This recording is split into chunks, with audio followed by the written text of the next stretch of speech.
नमस्कार साथियों, स्वागत है आप सभी का आपके अपने चैनल में। जैसा कि फ्रेंड्स, हम बात करेंगे राजस्थान सरकार की एक नई अपडेट के बारे में। राजस्थान एग्री स्टेक योजना 2025 के बारे में हम बात करेंगे। जैसा कि एग्री स्टेक योजना क्या है, एग्री स्टेक योजना के अंतर्गत क्या क्या काम होने वाले हैं, इन सभी को जानेंगे। इसके साथ ही जैसा कि किसानों को मिलेगा एक साथ में बहुत सारी योजनाओं का लाभ, जैसा कि जल जीवन मिशन हो या पीएम सूर्य घर योजना, प्रधानमंत्री फसल बीमा योजना हो या किसान सम्मान निधि योजना हो, केसीसी लोन हो।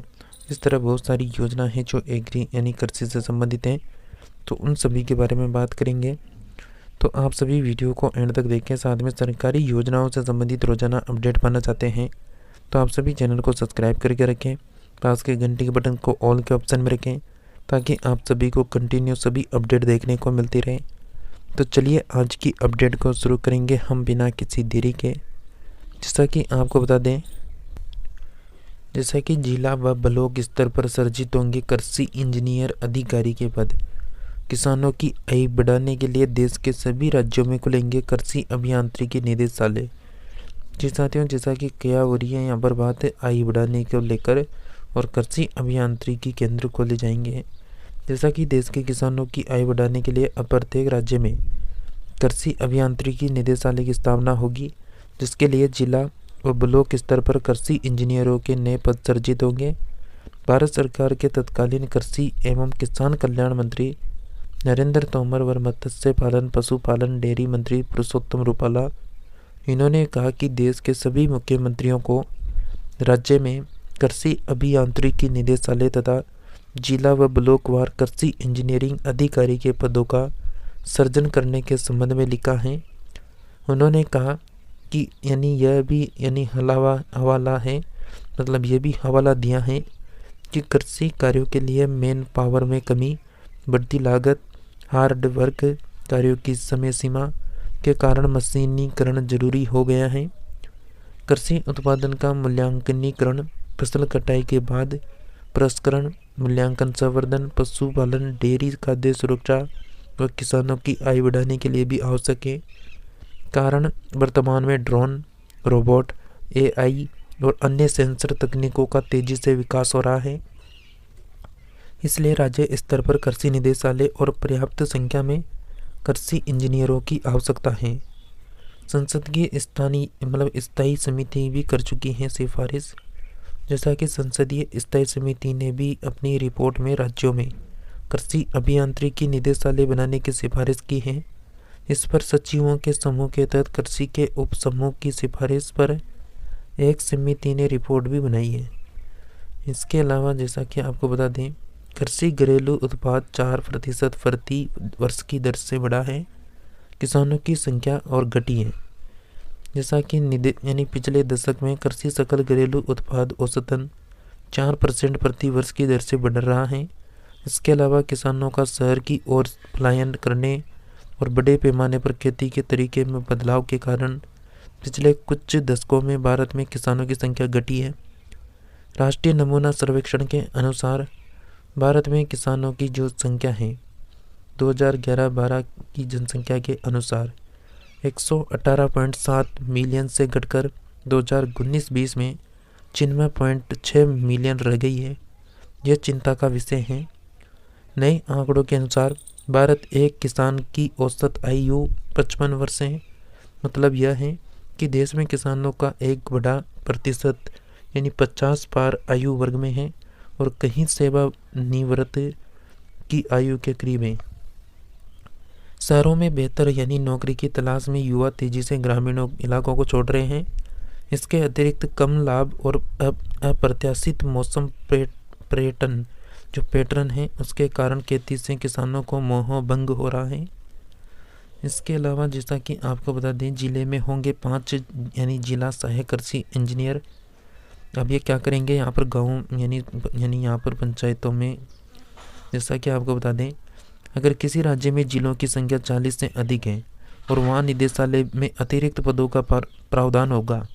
इसके अलावा एक निदेशक या फिर मुख्य इंजीनियर, 4 संयुक्त निदेशक या फिर एसई यानी SE मशीनरीकरण है, S&WC कटाई के बाद का मूल्यांकन संवर्धन है।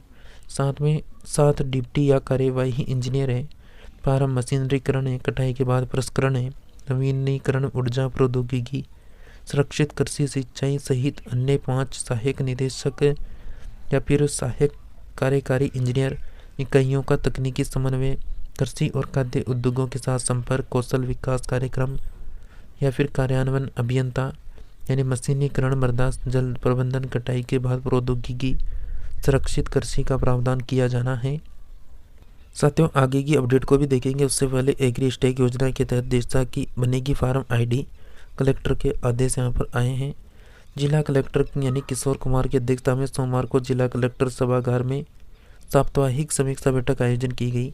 बैठक में जल जीवन मिशन, PM सूर्यघर योजना, एग्री स्टेक योजना सहित विभिन्न विकास कार्यक्रमों की प्रगति की समीक्षा की गई।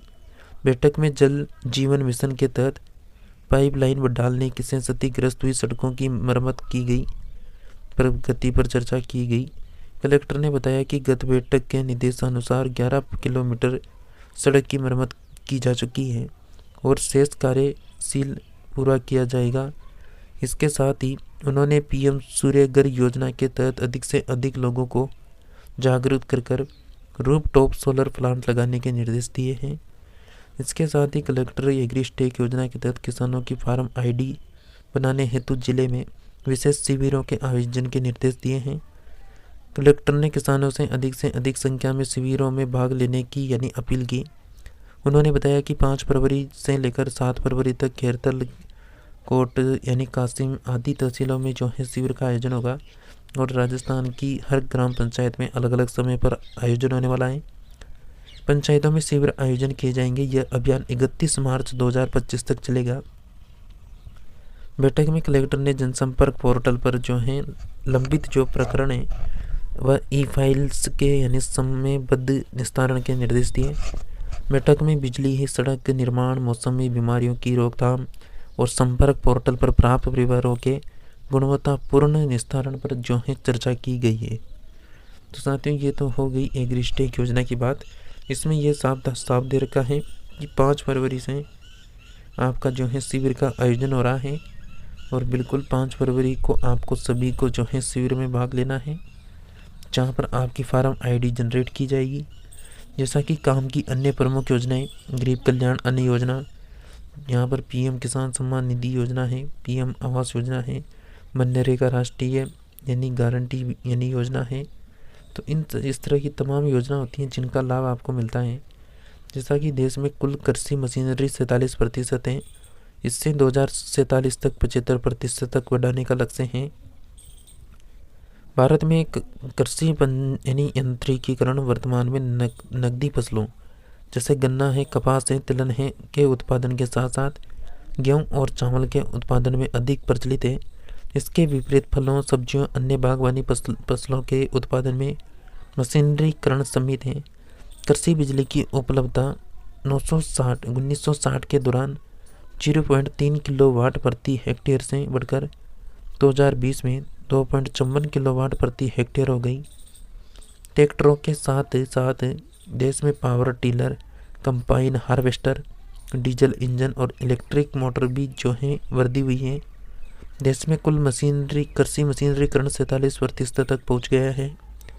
वर्ष 2047 तक इसे 75% तक बढ़ाने का लक्ष्य है।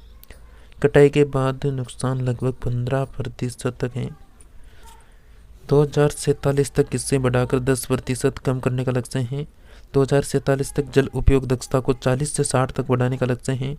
वर्ष 2047 तक देश की जनसंख्या 1.6 बिलियन तक पहुंचने की उम्मीद है और सीमांत संसाधनों से अधिक खाद्यान्न उत्पादन करने की आवश्यकता है।